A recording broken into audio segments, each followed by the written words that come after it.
Hello বন্ধুরা, আজকে তোমাদের ধারাবাহিকভাবে যে আমি ক্লাস করতেছি এর মধ্যে দ্বিতীয় ক্লাস আমরা করে ফেলছি। আজকে আমি তৃতীয় ক্লাস, আর আজকের ক্লাসে আমি দেখাবো কিভাবে আর গুণন পদ্ধতিতে সমাধান করতে হয়। কিভাবে আর গুণন পদ্ধতিতে সমাধান করতে হয় ধারাবাহিকভাবে আমি প্রথম ক্লাসে দেখিয়েছিলাম প্রতিস্থাপন পদ্ধতিতে কিভাবে সমাধান করতে হয়। দ্বিতীয় ক্লাসে দেখিয়েছিলাম হচ্ছে আমি অপনয়ন পদ্ধতিতে কিভাবে সমাধান করতে হয়। আর আজকের ক্লাসে আমি দেখাবো কিভাবে আর গুণন পদ্ধতিতে সমাধান করতে হয়। সেটার জন্য আমি শুরুতেই একটা সমীকরণ লিখে নিতেছি। সেটা হচ্ছে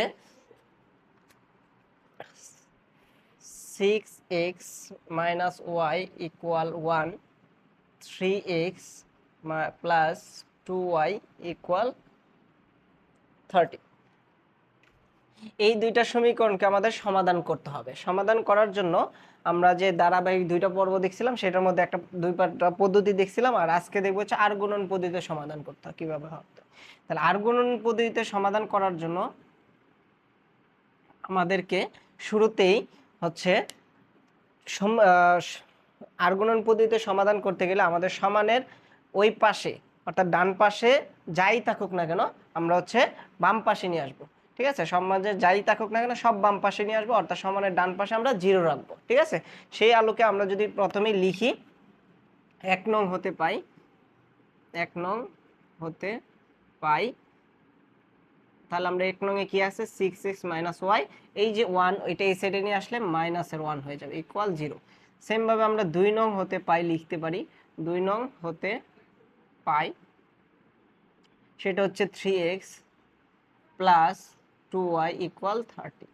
তাহলে 3x + 2y এটাকে এই পাশে নিয়ে আসলে -13 = 0। তাহলে আমরা এই যে দুইটা সমীকরণ পেয়ে গেলাম, এই দুইটা সমীকরণকে আমরা হচ্ছে আর গুণন পদ্ধতিতে সমাধান করব। আমি একসাথে দুইটা সমীকরণ লিখে নিই। 6x - y - 1 = 0, তারপর হচ্ছে 3x + 2y - 30 = 0। এই দুইটা সমীকরণকে আমরা হচ্ছে এখন আর গুণন পদ্ধতিতে সমাধান করব। আর গুণন পদ্ধতিতে সমাধান করতে গেলে শুরুতেই কি করতে হবে, শুরুতে হচ্ছে আমার সমানের ডান পাশে 0 করতে হবে। সমানের ডান পাশে কি করতে হবে 0 করতে হবে। এই জন্য আমরা এই যা ছিল সবগুলোকে এই সাইডে নিয়ে অর্থাৎ বাম সাইডে নিয়ে ডান সাইডে আমরা 0 করে দিচ্ছি।